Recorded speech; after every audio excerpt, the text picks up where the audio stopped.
Yeah, I feel like hardware kind of like was on like a ramp and then just kind of leveled off for a long time. And if we followed that same curve, had Facebook not gotten involved, we'd probably still be at the same place we are now, just because it takes a lot of money and time to get this stuff up to like real scale where you can sell it to millions of people. Welcome to Metaverse Degen. I'm Lion. I'm Old Man Raptor, and we got one hell of a guest, folks, and that is. Hi, I'm Twidge. Hi, thank you very much for joining us, Twidge. I remember hearing a bit about you from Hash Edits when you had him on. I'm excited to hear everything from you as well. Yeah, Hash was a great friend. Yeah.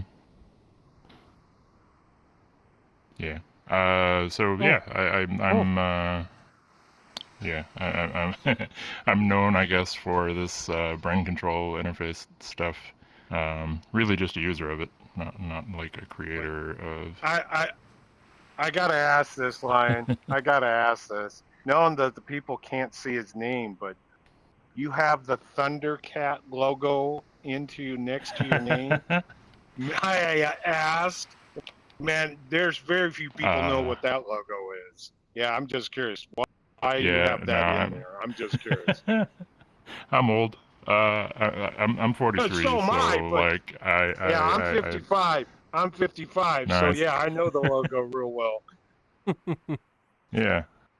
Oh, well, Yeah, I mean, I grew up with those cartoons, the Yeah. stuff that was like specifically made to sell Mattel toys, and oh, they Yeah, rocked. pretty much. The Thundercats Yep. was way better than it ever needed to be. At least the intro.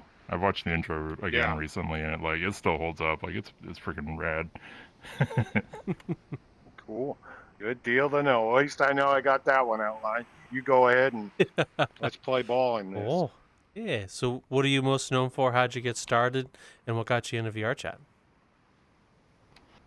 Uh, hmm. What got me into VR chat? I guess just VR enthusiasm. I've been in the space since like the very early days. Like I started with I started following Palmer with the DK1, and then got the DK2 when they added 6 Degrees of Freedom. So it was like, oh my god, it's real, my childhood fantasy.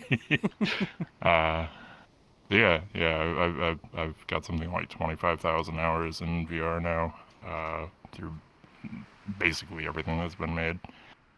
Oh, wow. It's been a wonderful journey. Yeah, VRchat I got into recently. So I'm the tech support customer service lead at Big Screen for the Big Screen Beyond, which I'm wearing right now. Total plug. So yeah, we used to have there was a great little Discord community that started up while everybody was waiting to get their headsets, and we started doing VR chat meetups because that's what you do with VR hardware.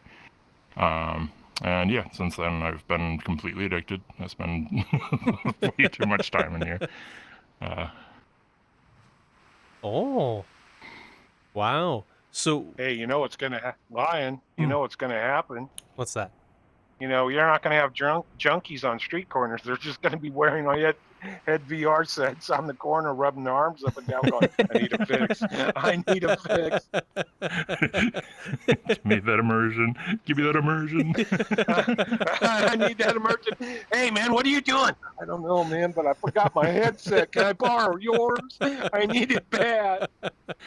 I can't wait to hear a conversation with a VR junkie asking why someone has too many polygons when they're looking at someone in real life. So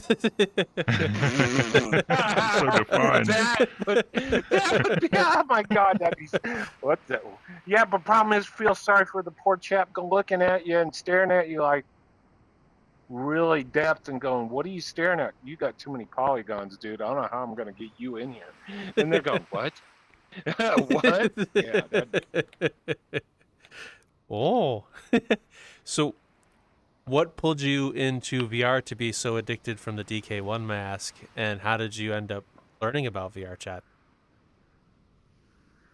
Well, I mean, like I said, VR's been like basically my childhood fantasy. Like, and most of the media that we grew up with in the 80s and 90s was all about getting like sucked into the computer. Like, you boot up the computer, you got some like virus or lightning struck it or something, and then suddenly you've been pulled in. You're in this virtual world. You got a brand new life. You got to do all this crazy nonsense, and that was always exciting. I mean, there's so much VR media out there. Lawnmower Man, like started it maybe. Not even then. I guess it was already kind of popular then. I wasn't rich enough to have any of the hardware back then, but I knew it existed. No. I was like, man, this stuff is real. This is like the real thing. So yeah, once it was actually there to buy and like use, like I was blown away. Like even the DK2 with its just like really crappy resolution, it was enough. Oh. So, a quick question: since you say work for customer support for Big Screen Beyond, what's it like going from looking at the technology, wishing you could be a part of it, to then working a part of a company that works with it? How do you feel about that aspect of your journey? It's kind of a dream. Like I've been wanting to get involved in the VR hardware scene for a long time. I do a lot of like DIY hardware projects, but working for like an actual company, like making it my livelihood, and like it's been really wonderful. I get to see some really cool stuff. I got to visit AWE last year and see all sorts of fun hardware. I don't think I would have ever even given it a thought otherwise. Oh. No. By the way, when you first came into VR, what was the weirdest thing you ever saw? The weirdest thing I ever saw. There was this old experience. Oculus used to have this website, like a community website, where people would post all of the weird nonsense they were coming up with to explore the hardware and try new things. There was this I can't remember what it was called. It was maybe a chair in a room. But basically, you just sat down and like it was like a liminal kind of experience. But the shtick of it was that like when you like looked around, as you turned your head, it was like tracking where you were looking, and it was changing everything behind you. So like you'd look over at something cool and you'd look back and it was like a totally different thing. And it was like ripped my mind out of my head. I'm like, oh my god, like, there's so much potential here. I think the worst thing I've ever seen in VRchat was Hash though. He has this orange, this viscerally nasty looking orange avatar that he put face tracking on recently, and he torments me with it.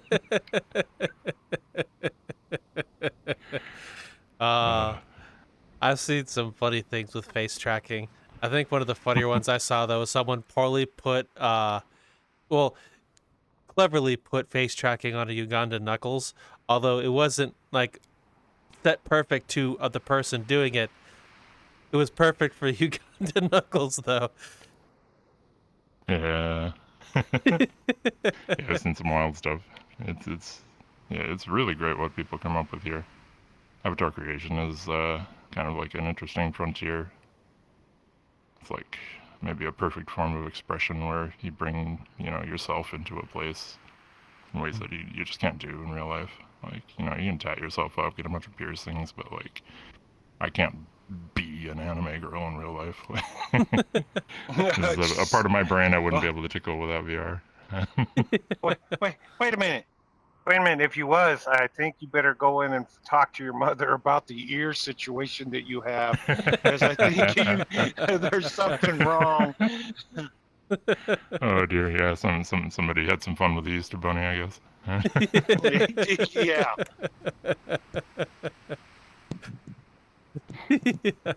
So, speaking of face tracking, the project you and Hash are working on, what got that started? How did you find Charles's community with brain biosensing? Well, I'm really interested in like anything that's like pushing VR tech forward, and I think brain control interfaces are a really critical part of that. Eventually, like we're gonna be able to like move around with just thought instead of joysticks. That's my goal. I think one day we'll get there. So yeah, I noticed that people were starting to actually like use, like these BCI headbands to do things with the computers, and like there was this one girl I think who was using like an emotive headband to play Dark Souls, like she trained it like super well, and was actually successful, and like played most of the game through like that. I was like, oh my god, that's cool. It was like I saw with VR, I was like, oh, it's finally here. It was like kind of the same thing with BCI. I'm like, oh my god, it's real.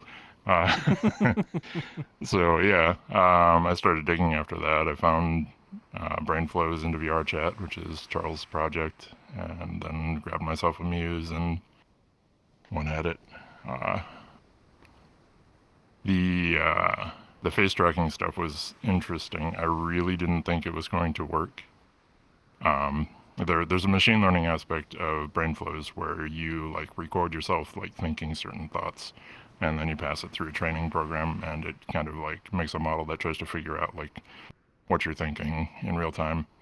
Um, so yeah, I was like just trying things, and I was like, I don't have any face tracking or eye tracking. Maybe just maybe I could like stop using these awful gestures on my avatar and do something a little more realistic. And I trained it, and it worked the very first time.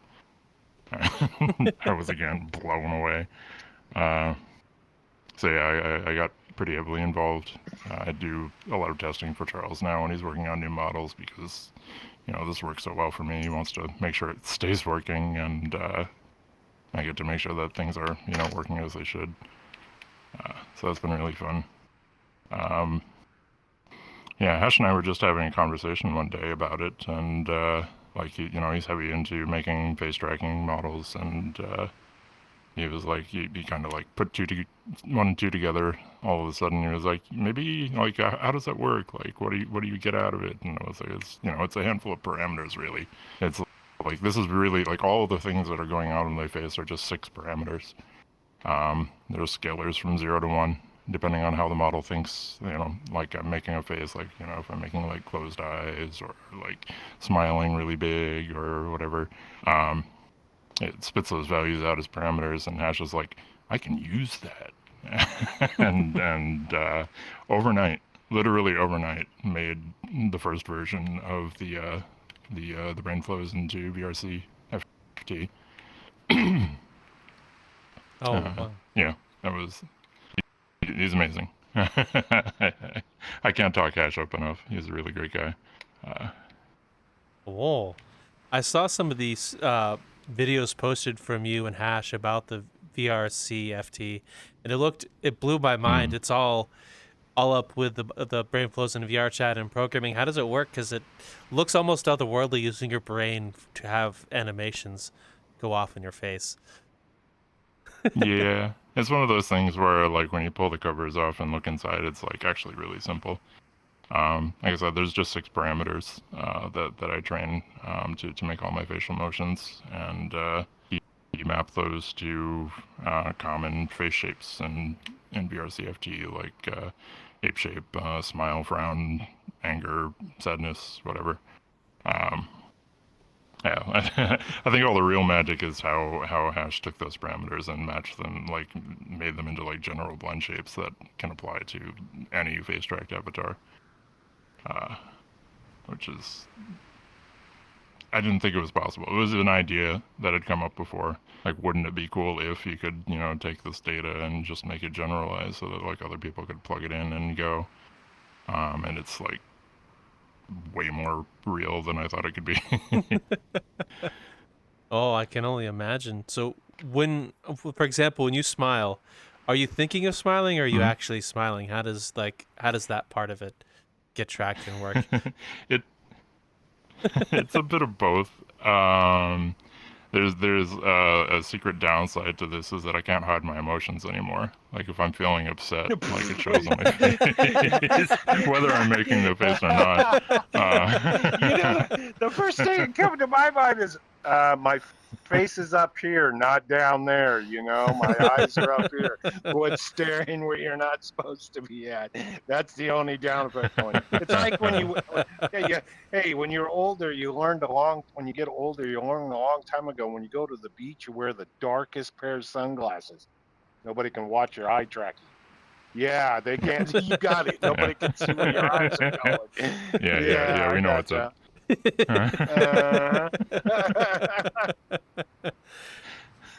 Oh boy.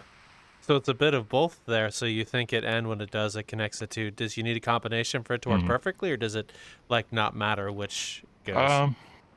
It definitely helps. Like if I'm actually like smiling, then it happens like really readily. It's pretty accurate.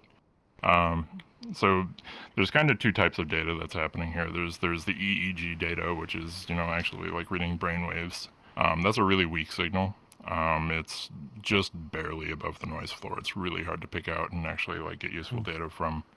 Then there's EMG data, which is like the electrical signals that get sent when you like tense your muscles. So like as I'm like smiling, my cheeks are tightening. I'm using my face muscles, and that sends certain signals that the Muse is also able to pick up. They're a little bit louder than the EEG signals, which makes it a little bit more precise. So if I'm making the face and thinking it, like it's like perfect. Okay. So how long did you said it took to write all of this overnight? And how many evolutions of this were there since you guys did the first working product? I think Hash tweaked it over maybe like 2 or 3 weeks before it was pretty much settled. It's still making some like changes, optimizing it, making it a little smoother, but yeah, like it was working right away. Like there was no time at all that it was like actually useful. Oh wow. Yeah. That's actually pretty awesome. So what was the biosensing community's response to, because I know biosensing does regular events where people show off what they're going on, because Charles told us when he told him a little while ago. What was the overall biosensing's community's response to your project? Oh, they loved it. The first time I showed up with it, they singled me out. Look what Twidge has done. This is awesome. Oh. Yeah, that's a great community. I really like hanging out with those guys. There's a lot of really smart people working on that. Above my pay grade for sure. They talk about the AI models they're using, and I'm just like, yeah, I would totally sit down and read those 100-page papers and understand any of it. Yeah. I can only imagine. What goes on in the with the biosensing community? Because at least since last year, with the events and stuff, after you joined, when you found them, what was it like for the events, and then with everything after the project? I mean, people have been making a lot of really cool things with it. Mostly, people are using it to customize things on their avatar. I've seen a lot of neat things like glasses that are like have like rainbow reactive changes to like focus. One person made a world that it has an avatar in it that you can grab, and if you're wearing a BCI, it picks up the OSC data, and you can actually control things in the world. Oh wow. Like you can, there's this little space where you walk in, like you can make yourself like big or small. There's like a little platform that you can like raise up with your mind, like an elevator kind of, that you just like step onto, and then you think up and you go up. It's really neat stuff. Sounds like really neat stuff. Yeah. Yeah, I'd say probably since you had Charles on last, most of what's been happening is just refinement and, finding models that work the best to pick out this data. It's gotten really, really good recently. So I'm just curious to ask, with your avatar, with your own, with the biosensing program going on, what is going on with your avatar, and what does it all mean? Because I see your ears are flopping up and down, your colors are changing. Yeah. Yeah, so there's some built-in parameters in BrainFlows. There's focus, relaxation. There's like a hue shift parameter that's sort of like a combination of like focus and relaxed and some other brainwave states. So the hue shift is what's changing my hair color and my clothing. I have it all linked up to that.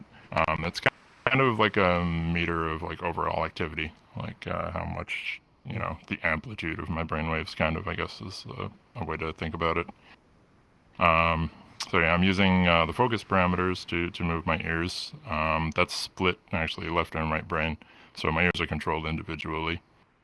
Oh, wow. And funny enough, like biological weirdness here, it's actually swapped since the right half of your brain controls the left half of your body. I've swapped the parameters so that it's actually matching what would be happening if I had real rabbit ears. Yeah. There is also a relaxation parameter. I said that kind of makes my ears like tip over at the top. You can see like this part of my ear kind of like curls and moves a little bit. That's based on that relaxation parameter, and my ear is sticking straight up right now. So yeah, I'm not nervous. I'm totally chill. Only on one side. This is me, like, only relaxed. on one side. Yeah. He's only half my brain's asleep. The other half I didn't wake up that long ago, and I'm not quite all there. It's actually quite interesting that your avatar is doing that, and what you've been working on with and everything going on. Did you have any knowledge of this stuff prior, or was like when you got involved was the first time you ever got your hands into any of it? Yeah, when I grabbed the Brainflows project, that was the first time. I bought the Muse because it existed. So yeah, like I hadn't really done anything in the space at all, and then I just kind of dove in. Hmm. Do you have any knowledge in coding or anything like that as well? Oh yeah, I'm a software engineer by trade.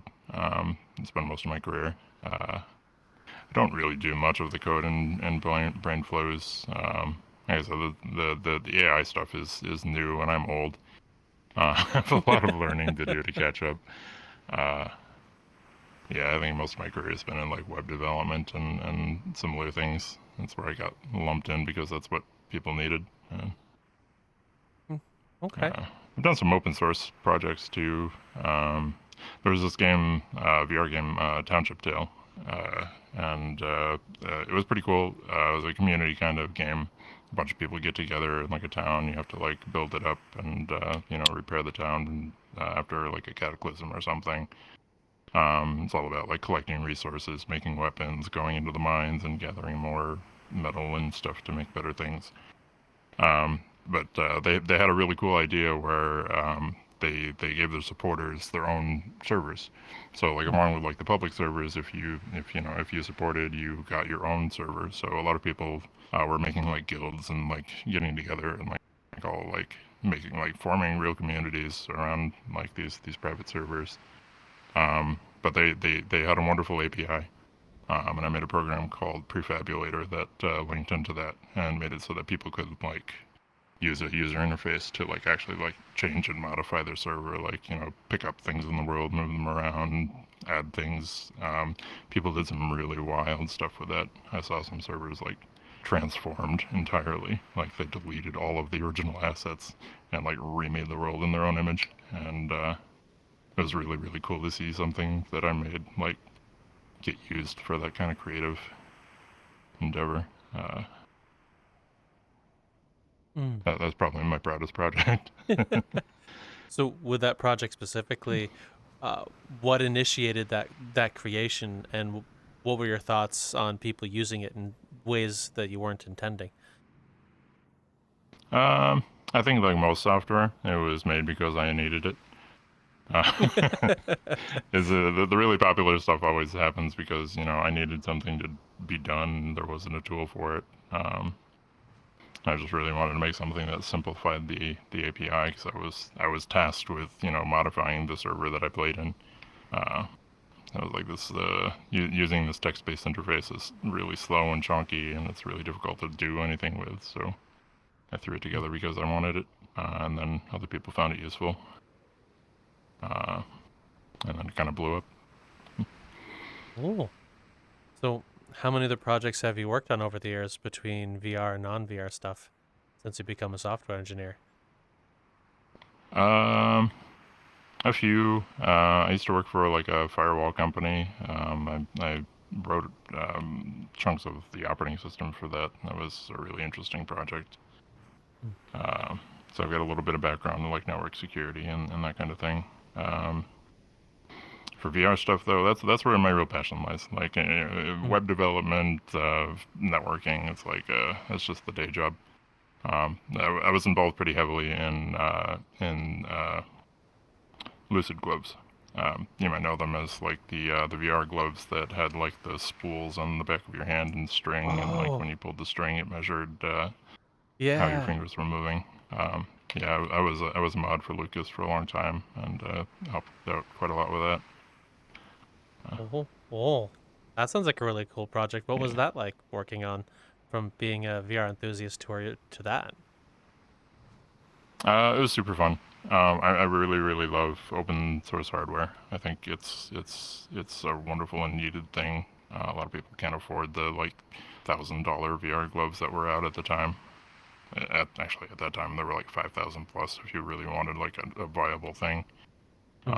So yeah, having a nice little project like that people could dig into for like, $50-$60 and make something that was like actual real VR hardware was really amazing.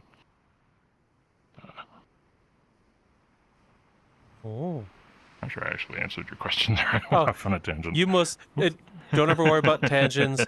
I very much enjoy those things. How did you get involved with that project, and how many others like in VR did you work on? Pretty much like everything I get involved with, I found it on, I found a video that Lucas had made about it, and I was like, oh, those are really cool, and popped into the Discord and started talking to people. One thing led to another, and I ended up getting, really interested in it. Yeah, VR gloves is kind of like a side passion, I guess. I've made lots of iterations of that. I made some really cool gloves that used DIY bend sensors.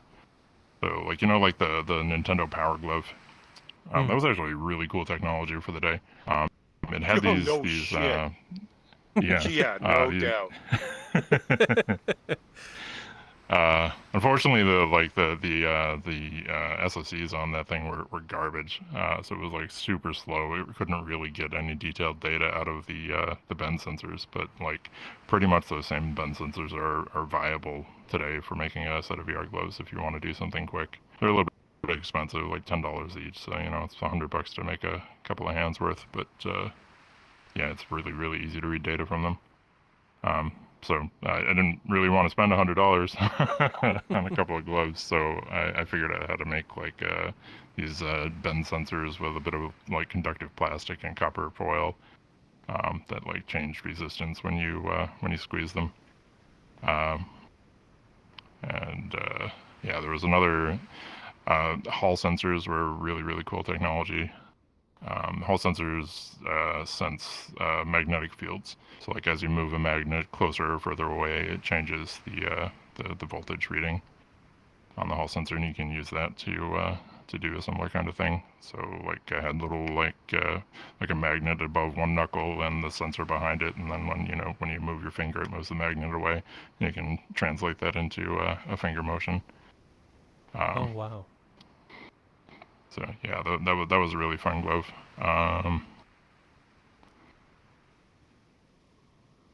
Yeah, there's really cool stuff coming in that space. Probably this year, there's going to be like really like viable market gloves for $500 or less that will be like really nice to use. I'm super interested in the immersive gloves project, which uses an array of IMUs on your finger. So kind of like slime trackers that use IMUs to figure out like your body positions. It's doing the same thing with finger positions, and it looks like super accurate. Like you can like cross your fingers, and there's no occlusion. Like you don't have to worry about like hands passing over each other. That's going to be really great. I think it has high enough fidelity that like ASL and other forms of sign language are going to be like perfectly readable in VRChat, which is really exciting. Oh, sounds really exciting. It's going to help that community a lot. Yeah. Oh, so now, are you talking about those new gloves with the joystick system that's on the side of it and the buttons too that they were advertising? Yeah, I got a kick out of those. I mentioned that the line. I go, they need to make something like that, and then somebody comes and does it. And I go, wow. For sure. and everything else like that. I was tickled pink for those and everything else like this, but I haven't found anybody that's got a set of them yet to tell you if they're worth the time and effort to get them and everything else like this. I think they definitely will be. Like I said, this year there's a bunch of gloves on the market. There's DiverX making a new glove. The immersive gloves hopefully will arrive sometime this year. Probably late this year they'll have prototypes out. Yeah, the control schemes on the side of your finger or whatever. I think like that's where I want to go with the brain tracking stuff. I want to get rid of that and just use like thought control to move yourself around. Like if you want to walk, you just think about going somewhere, and then you know your hands are free and everything works a lot more naturally. In the meantime, though, yeah, those little joysticks with the buttons, basically just a tiny controller on the side of your fingers that takes care of all the inputs that we need. Oh.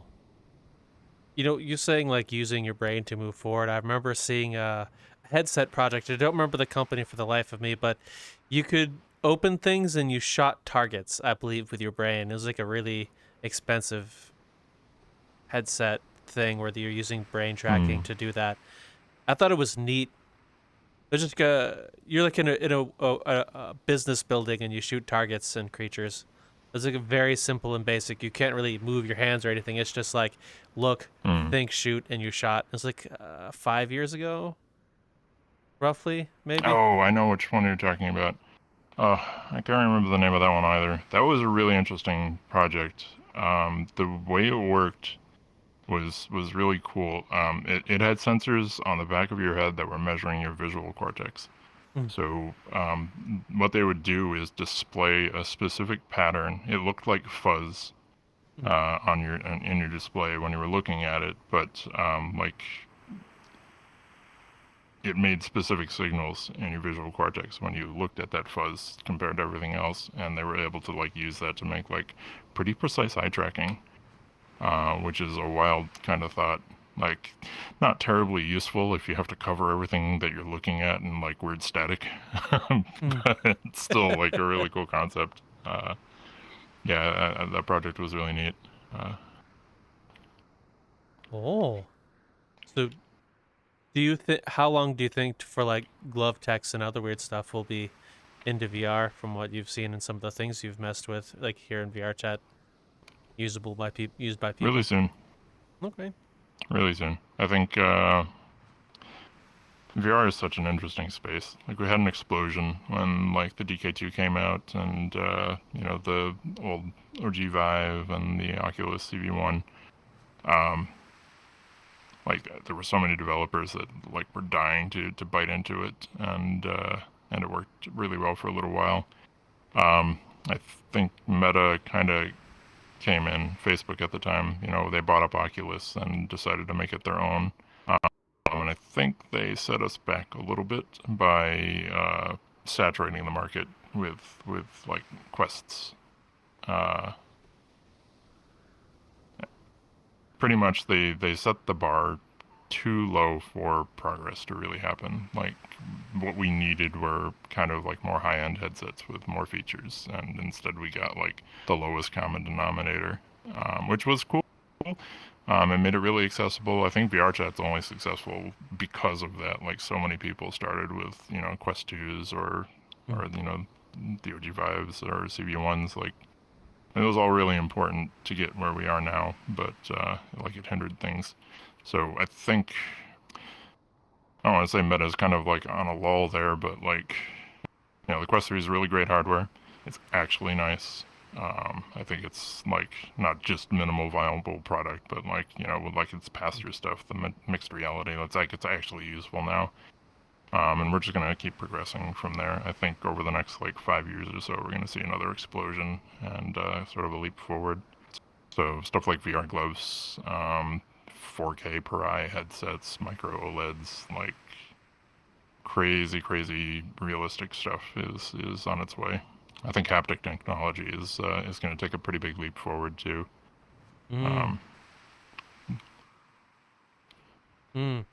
I remember in the That's haptic kind field. of an interesting space. Yeah.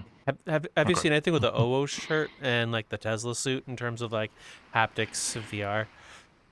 Oh, well, the last time I saw you here, Novid, was October. Yeah, absolutely. That ghost ship was definitely something, to say the least. But we're here now. Here to tell you something amazing. Right now, PJKT application is open until May 12th.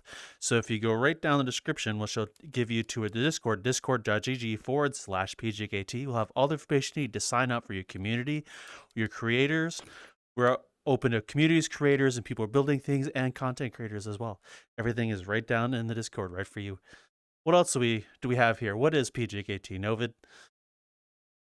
Well, PJKT is a virtual convention here in VRchat that holds many different types of events within Project Fest, from film showcases with Project Lens, from developer talks with Project Inc., as well as many live performances and many different events held by the community through our events applications forums as well. It'll also be down in that Discord, discord.gg/PJKT. So, of course, make sure to go check it out.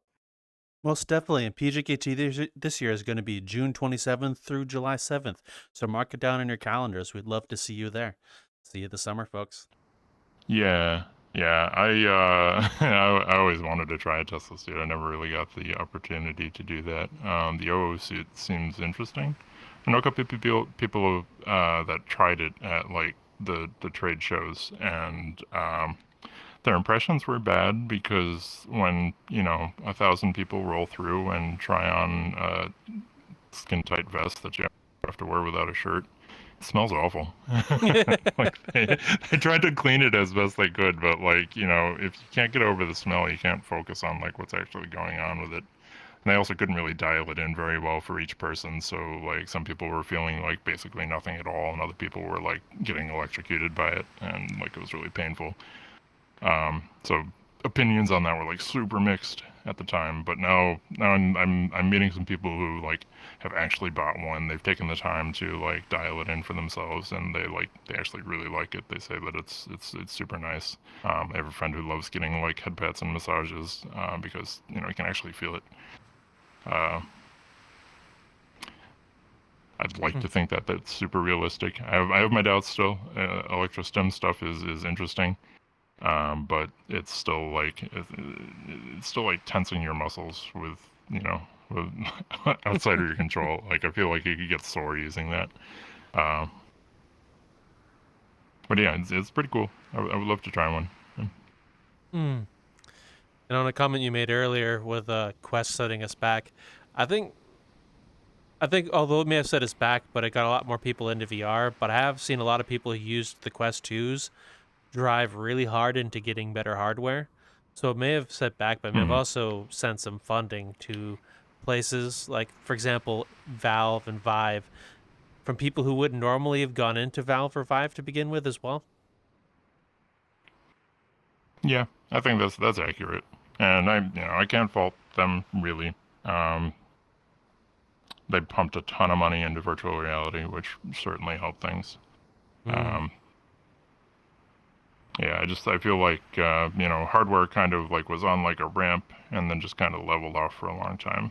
And if we followed that same curve, had Facebook not gotten involved, we'd probably still be at the same place we are now, just because it takes a lot of money and time to get this stuff up to like real scale where you can sell it to millions of people. So they really helped push that forward. I can't fault them for that at all. These micro OLED displays in my Beyond are pretty much only viable today because there was investment in virtual reality and head-mounted displays. So yeah, I mean, in one way, yes, I praise them for it, but in other ways, it's like we could be so much further by now. At least the capabilities of like the really enthusiast hardware could be like where we're going to be in a couple of years by now if the trajectories had kind of stayed the same and people just kept like experimenting with like really cool stuff, adding features instead of whittling them away. I think kind of the Apple Vision Pro is a good example of that. Like Apple went all in on making high-end hardware and doing everything that they could to like make the experience really nice. and it really succeeded. I love the Apple Vision Pro. I don't have one, unfortunately. It's way too damn expensive, but I've kind of tried a couple of times, and it's really nice. Oh, so There's a lot of oh, sorry. oh, good. No, I was gonna ask more about the Apple Vision Pro since you said you've used it. Yeah, I got really lucky. I got to go meet Brad Lynch in Florida when I went on vacation a couple of years ago now. Wow, it's been a little bit. But yeah, we met up and he gave me a nice little demo, which was better than, the Apple has demos in their store that you can do, but they're on rails. Like, you're not really allowed to do anything outside of what they tell you that you can do. But Brad showed me like the actual experience. Like, he showed me all the cool things that he found with it, and like how well it worked with like his Bluetooth keyboard, and like using it as like an actual computing device rather than a movie watching thing. And it was instantly clear how much potential was there. I think Apple did an amazing job on the software.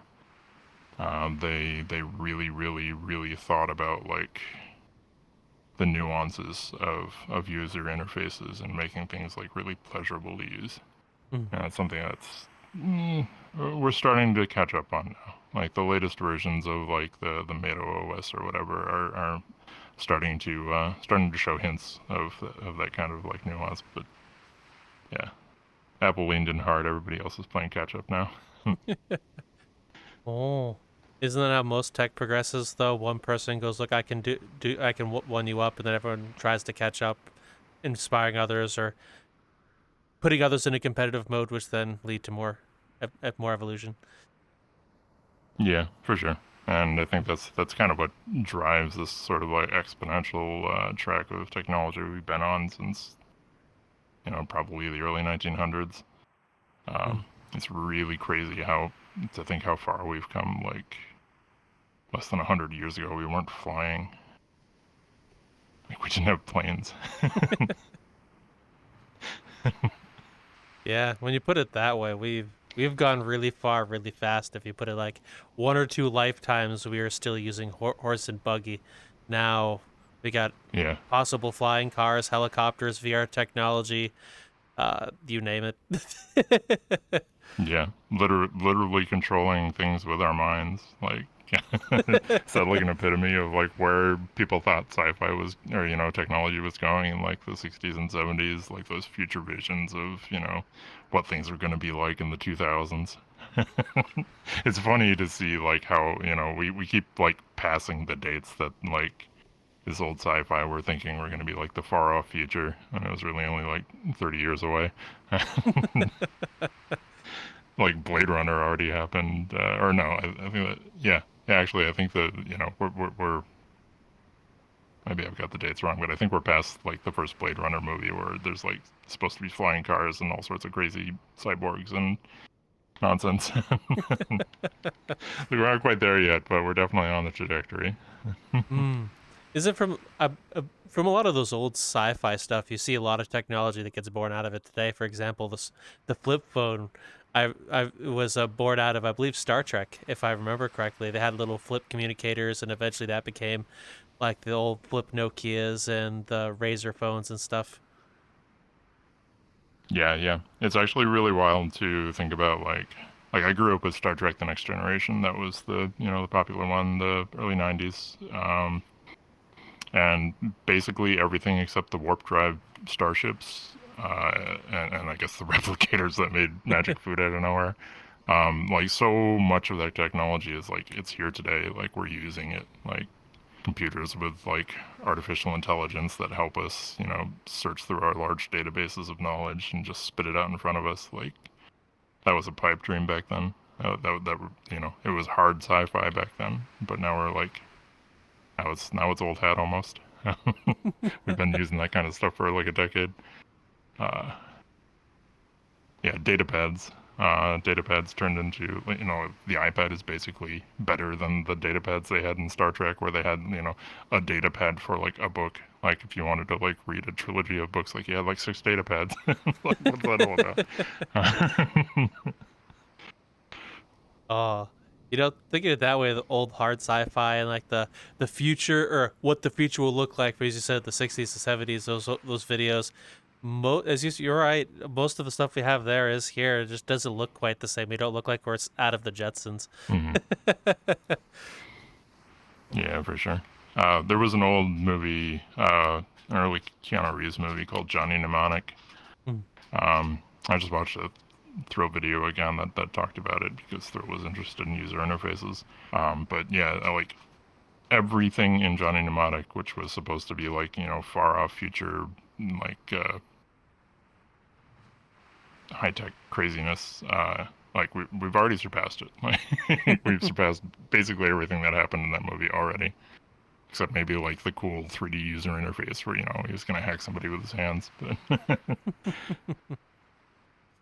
Oh, though there is the AR technology. People kind of do that stuff now, where you can interact with like keyboards and stuff in a 3D environment.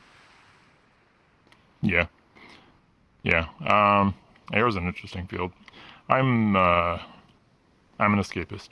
I really like virtual reality because, like, I don't know. I don't want to say that real reality is boring. Real reality is very detailed and beautiful, and so many things can happen in the real world. But like, you can make anything happen here.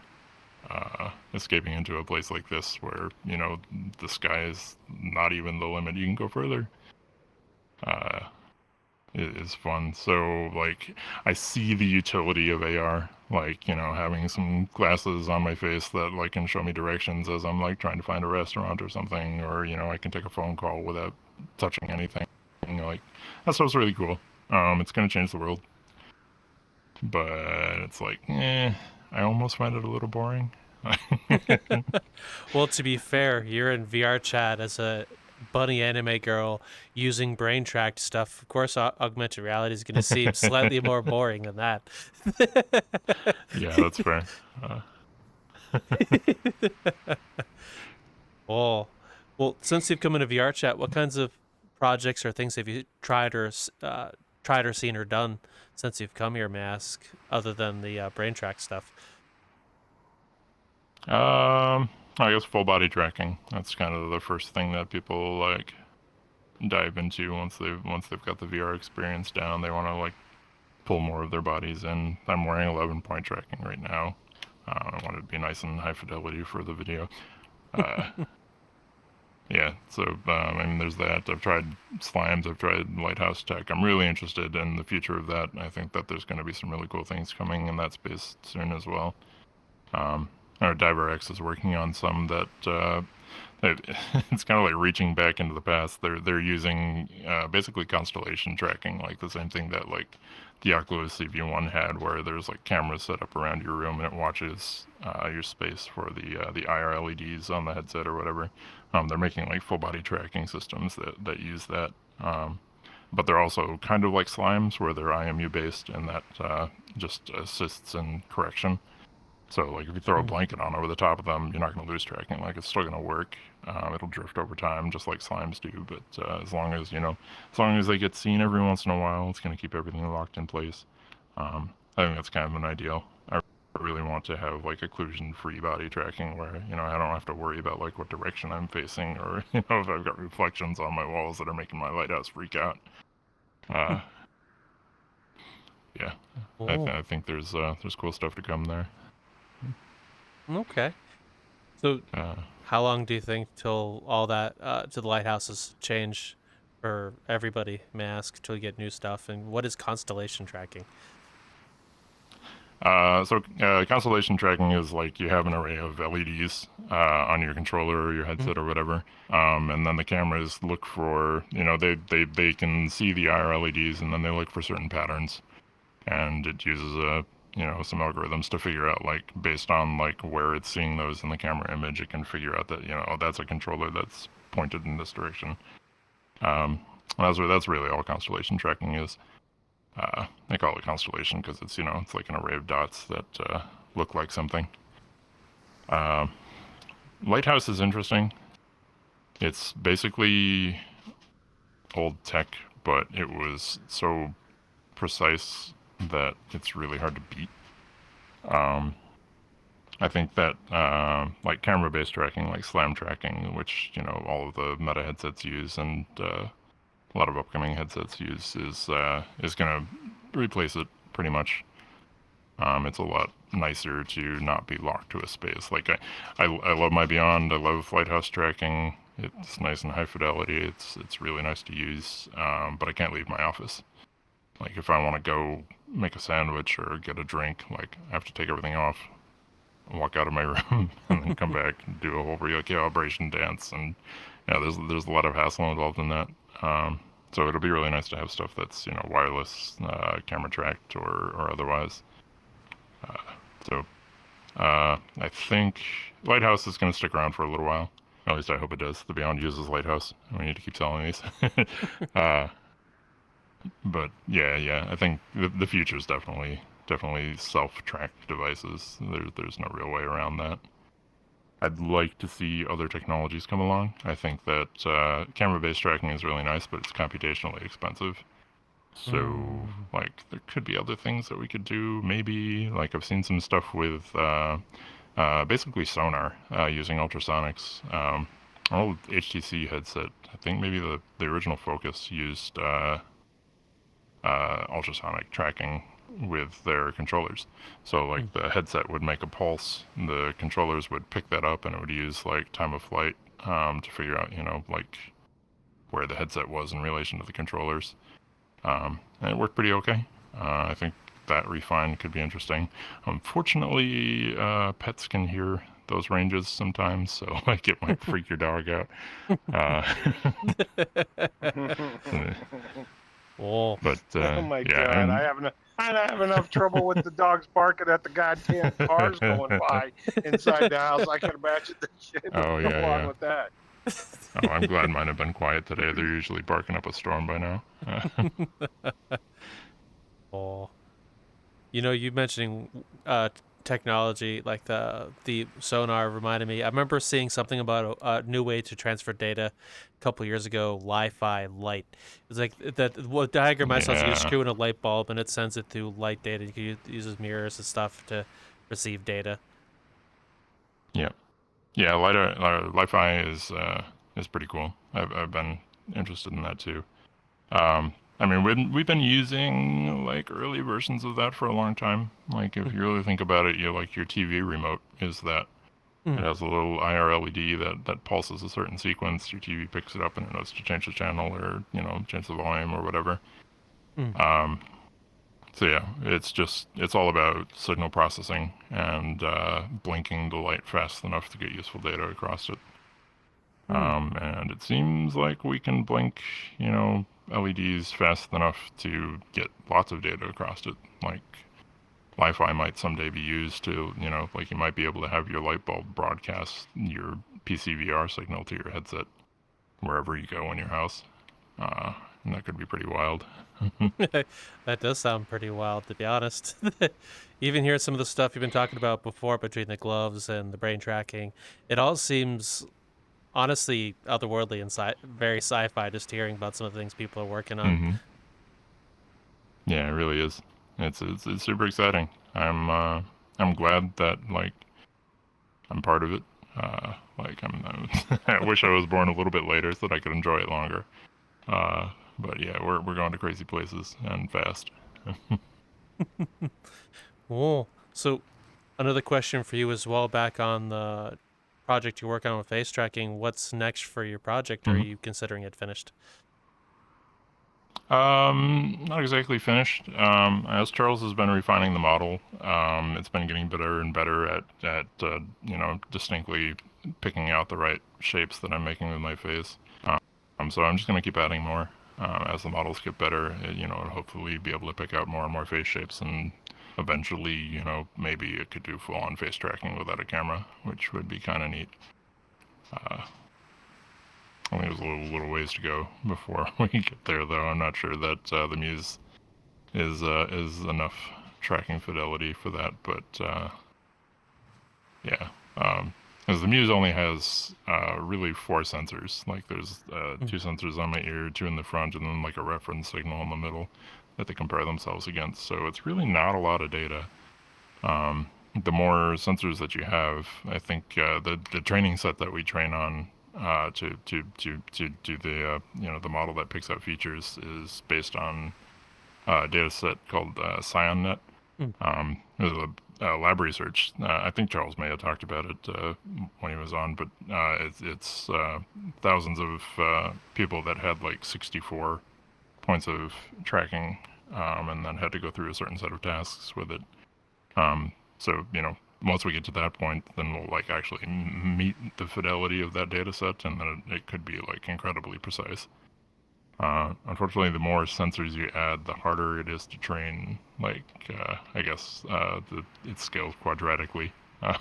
So 4 sensors is pretty good. I can train a model in like a few minutes, but if I went to 8, that might be like half an hour suddenly. And if you go up from there, it's just going to jump. So there might be a hardware barrier in training it. You might have to use the crazy AI GPU processing to train it eventually. But yeah, I want to keep going, add more face shapes. I yawn a lot while I'm in VR. I'm a tired guy. And I'd really love to, have my face stretch a little bit and show that what's happening. Maybe puff out my cheeks. There's if I can match the data set that like the unified expressions data set, which is it's a bit away. There's a lot of different face shapes in that. But if I can match it, then the project that Hash made could be used for like high fidelity tracking that's as good as a camera. We'll see if we get there. Hopefully soon. So, a fun question for you is: how many sensors would it take to be ideal? May I ask, from what you've played with? So far? Honestly, the ideal would be to bore a hole in your head and have the sensors touching your brain directly, because then the signal to noise is significantly better. Yeah, I can't really say like how many exactly. I mean, I'd love to have 8 or 12. I think that would be a lot more high fidelity than the Muse. The Muse is pretty great. I mean, for what it is, it's a really simple device. There's really not a whole lot to it. It's comfortable to wear. And, it's good enough for, the basic face expressions I'm making right now. So, adding more is just going to improve it. I don't think we need too many to get, like, something, like, really usable, though. So if 4 nodes will give you six parameters to play with, if you add more nodes, would you get more parameters, or does it stay the same? It stays the same. I think it's really the models that are going to help that. Like, as we get better at picking out data from the recordings, even 4 is going to be enough to get me a bit further. Like, the latest stuff that we're working on has been, like, really precise at picking out my expressions. So I'm really hoping, like, a little bit of training. I've got 6 now. If I can get to 10, I'll be, like, ecstatic. Like, that'll be really great. That'll make this look way nicer. It's kind of interesting because they're all scalars. So, like, each of those 6 parameters, like, has a value from 0 to 1, and I'm getting data for all of them at the same time. The model tells me like how much it thinks what I'm doing right now matches each one of those, and I apply those directly. So, like, like, if I'm like, I might be smiling, but my eyes might be like a little bit closed too, and there's a lot of nuance that comes. So the more shapes I add, the more parameters it has. It sort of, I don't want to say like logarithmically, but the more data I can pipe into it, this gets way better on like a really fast scale. Wow. So when you were working on this project, and even was the overnight, was the moment? Well, even most of the stuff in VR. At what moment did all this feel real to you? May I ask? Pretty much right after the first training. I recorded my first video that I put on YouTube. Oh, well, I guess I didn't put it on YouTube. It ended up on Twitter. Anyway, like, I did the training and I tried it, and then I immediately made a video to thank Charles for it. I was so ecstatic that I was like, oh my god, I really need to do something special to thank him. And I kind of blew up a little bit. I think I got like 30,000 likes on that, like my very first video on Twitter. I didn't even have an account yet. Oh, well, to be honest, brain tracked face tracking is a wild thing that I don't think you see much of at all, other than you guys. Yeah, it's a new frontier. I'm excited to see it go. Oh, well, you are braving the frontier of this little program you got going on, and it's honestly mind blowing. Yeah, very much so. Yeah, for sure. Hmm. Yeah, I want to see some more. So everything that we're doing, the Muse is actually old hardware. Like it's from like 2014, 2016, and it really hasn't changed at all since then. I don't know if they're even planning on making new products or not, but this stuff has like been on the shelf for a long time, and nobody was really like using it for these kind of purposes until really recently. What I really want to see is some bigger players step in, realize that, the time is nigh. It's, brain tracking is real. You can do cool things with it, and it's time to start making some new, better hardware. And we're starting to see it. There's things like the Emotive, BrainBit. There's a few companies that are dipping their toes in it and trying to make something. But like, the moment that we see like somebody like Valve or Facebook doing something with it, then it's real. Then we know it's here and it's for everyone. Well, I think Valve is working on something involving brain tracking. I think it's Project Galaga, if I remember correctly. Some blueprints came out a little while ago on a headset they're working on, as EKG, EEG, and a few others. Crazy amount of nodes they have in there that kind of wrap around the top of your head and kind of go around the base as well. So they got something cooking. And Gabe also did a podcast 5 years ago, 6 years ago, where he's talking about how much the research they're doing on the project in terms of like if you move your arm, what kind of data signals is coming out of your brain to have that be a thing. Yeah, I remember it well. It's kind of Gaben's pet project, I think. He was talking about some really wild stuff, even in that video 5 years ago, about like emotion tracking and like if you're like playing like a horror game, it can tell like how scared you are, and if you're not scared enough, like ramp up the horror. I think that's kind of nuts. Like that could go to scary places, really. Yeah, it's Project Galia. Valve was involved in it. They were using the Index originally. I think they moved on to using Vario headsets after a little while. I think that's what they're based on now. They're still pretty expensive. Like you can buy one, but you're looking at like the price of a car, basically. Oh, really? Yeah. So yeah, I want to see that diminished greatly. Like I'd like to see it like a $1,000 headset that had brain tracking. Like I'd totally buy, even if like the VR fidelity wasn't that great. So I think somebody could do a really cool project for like maybe like 2,000 that had like some sensors built in. Do you trade VR fidelity for brain fidelity? Just to have. I have lots and lots of VR hardware of various quality and fidelity. I use the Beyond mainly because it's super high resolution. Like I want to say a PPD whore. The more pixels you can squeeze into a degree, the happier I am. So yeah, that's and it's really comfortable too. So that's what I've been maining. And I'm pitching the Beyond, which I work with a company. I shouldn't be doing that, but like I got this headset before I worked for them. Like started working for them because I love the headset so much. Just to put that out there. But yeah. I mean, features are really, really critical. Like anything that's pushing the tech forward. Like if I can try it, I'd love to, even if it means trade-offs.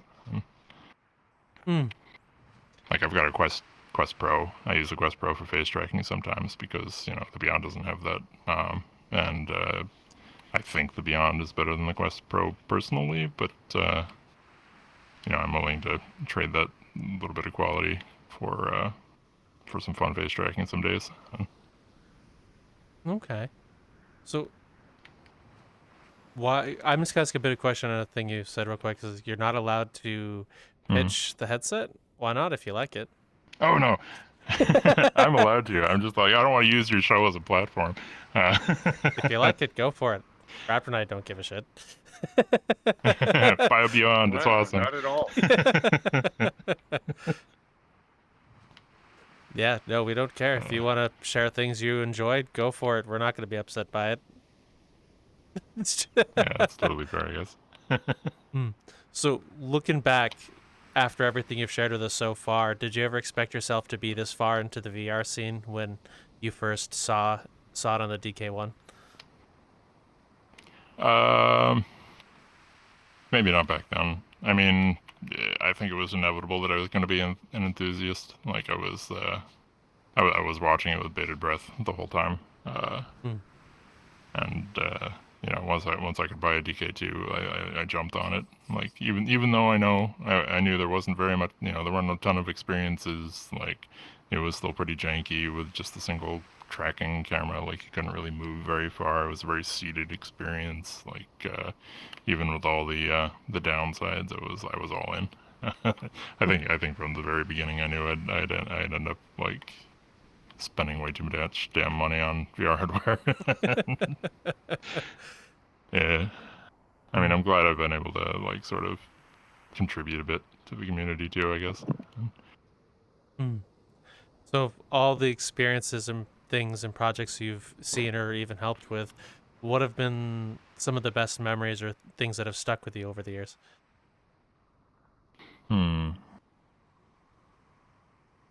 That's an interesting question. I think Lucas ended up on Linus Tech Tips one day,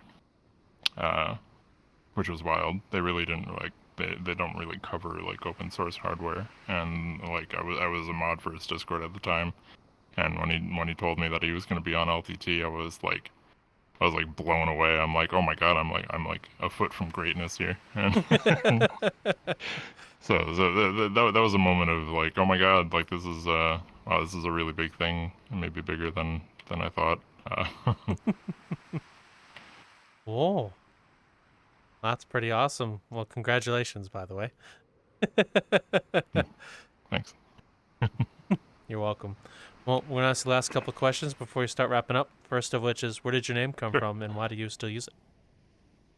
I was a World of Warcraft addict. I had a gnome fire mage called Twidget. And so everybody called me Twidge, and it's just kind of stuck. So I've used it since then. That's like the olden days now. Yeah, I've had it for a long time. Doesn't really mean anything in particular. I thought it was a funny name for like a tiny gnome. It kind of, you know, it sounds itty bitty to me. Okay. And the avatar you're in, what makes you choose it? Why do you use it? Is there anything about it that means anything to you? Yeah, I think that's an interesting journey that maybe a lot of people go through in VRChat. Like I started out with like a pretty generic avatar. I started out as a furry actually. I was wearing an owl for a few months, and like it was kind of like a nerdy looking owl, like a I don't know what kind of hat that's called. Nice little hat and like a sweater. It was pretty hipster. But it fit my personality well. People, you know, identified me with it pretty easily. But then, like, I started getting a little bored of it, and I started, you know, just like went to a bunch of avatar worlds and started trying things on, and you know, just trying to seeing where, you know, things clicked. And I found like not this avatar in particular. Like, it's changed quite a bit since then, but like I found a Rindo that was like done pretty well. Like it wasn't like too like sexed out or anything, and yeah, like I put it on and just like something clicked in my brain. I was like, well, this feels like home. So pretty soon after that, I started, you know, I bought Rindo and started customizing, and kind of led me to where I am now. Oh, well, thank you for sharing those things. It's much appreciated to get to know about you and everything. Hearing your entire tale has been awesome, so thank you for your time. Very much so. Yeah, definitely. Yeah, this has been great. Where can the audience find you if they wish to find you or anything you're working on? On VRChat, I don't really have a social presence. My name's the same on Discord if you want to like DM me for projects or whatever. I'm open to that. Yeah. All right. Well, question for you: would you want your VRChat profile or anything in the description of the video, or do you want to leave that for people to find down the road? Yeah, sure. I don't mind at all. That'd be fine. Okay. Well, anybody who wants to approach me with cool tech, I'm happy to talk about it. well, all of that will be in the description for you to go find out, copy, and go find yourself. Right down that way. If you kind of look down, if you're on YouTube, to the description and hit show more, it'll be down there in the section called guest links. If you're in this on Spotify, it's over in the episode description. Same place. Guest links. It'll be everything there for you to find. One easy place as well as some other fun stuff. So with that said, this is the point where we ask you the question: what has been the coolest thing on YouTube that you've seen? For me, it's been mostly VR stuff. I'm not gonna lie. I've kind of become an addict since I've been hopped into Metaverse Degen. So with that said, thank you for joining us, and Mr. Raptor, you know the thing. You got it. And if you see Lion anywhere else, just look at his arms really closely. If he's rubbing really close, he's looking for whatever it is. But that's not what I'm running with. But you know, what the hell? Folks, when you're in here and everything else like this, and you start seeing somebody staring at you and knowing I'm small and is looking up, and my eyes are where they're supposed to be, don't take it the wrong way. I'm just small. We'll talk to you later. Bye. I wonder if you can ride the train and go inside the fucking over there. That'd be cool.